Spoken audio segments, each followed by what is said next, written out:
নমস্কার, কলকাতা টিভি ডিজিটালে আপনাদের সকলকে জানাই স্বাগত। আমি রয়েছি স্বর্ণালী।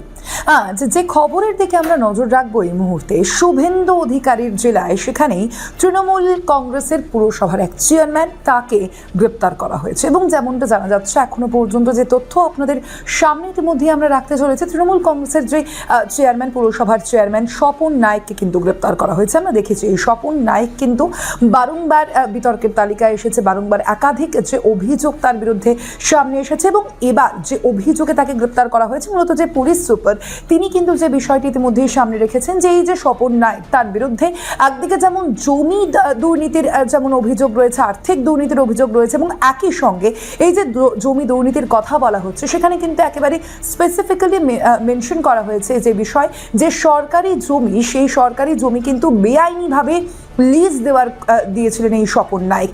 এবং এই যে লিজ দেওয়ার ঘটনা, সেই লিজ দেওয়ার ঘটনার ফলে কিন্তু ব্যাপক রাজস্বের ক্ষতি হয়েছে রাজ্যের, এবং সেই কারণেই মূলত কিন্তু স্বপন নায়েককে গ্রেপ্তার করা হয়েছে। এবং শুধুমাত্র তাই নয়, কি বলা হচ্ছে সেখানে, যে অভিযোগ তার নামে জানানো হয়েছিল বিএলআরওর কাছে গত 20শে ডিসেম্বর, সেই অভিযোগ জানানো হয়েছিল বিএলআরওর কাছে। এবং সেইখানেই কিন্তু যে মেনশন করা হয়েছে যে একটি সরকারি জমি, সেই সরকারি জমি বিনা অনুমতিতে, সরকারের তরফ থেকে কোনো অনুমতি কিন্তু তিনি নেননি, এবং তার পাশাপাশি একই সঙ্গে যে আনরেজিস্টার্ড যে মাধ্যমেই কিন্তু, অর্থাৎ যে দলিল, সেই দলিলের মাধ্যমেই কিন্তু এই জমি হস্তান্তর করেছিলেন, লিজে দিয়েছিলেন স্বপন নায়েক। তার বিরুদ্ধে অবশ্যই যে মারাত্মক এই অভিযোগ সামনে এসেছে, এবং সেই অভিযোগের প্রেক্ষিতেই কিন্তু স্বপন নায়েককে ইতিমধ্যেই গ্রেপ্তার করা হয়েছে। এবং মূলত স্বপন নায়েকের বিরুদ্ধে যে অভিযোগ, আমরা এই অভিযোগ তো অবশ্যই আপনাদের সামনে রেখেছি। তার পাশাপাশি আমরা দেখেছি সম্প্রতি স্বপন কিন্তু খবরের শিরোনামে এসেছিলেন। কি কারণে শিরোনামে? আমরা দেখেছিলাম যে তৃণমূল কংগ্রেসের যে অভ্যন্তরীণ দ্বন্দ্ব, সেই দ্বন্দ্ব কিন্তু কোথাও গিয়ে একটা প্রকাশিত হয়েছিল এই জেলার ক্ষেত্রে।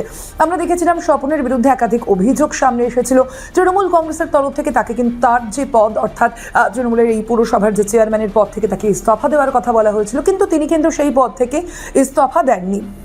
তার পরবর্তীতে আমরা কি দেখি, যে তৃণমূলের যে অন্যান্য কাউন্সিলররা, তারা তার বিরুদ্ধে সরব হয়েছিলেন, তারা তার বিরুদ্ধে অনাস্থা প্রস্তাব এনেছিলেন, এবং সেই কারণেই কিন্তু তিনি এই খবরের শিরোনামে এসেছিলেন।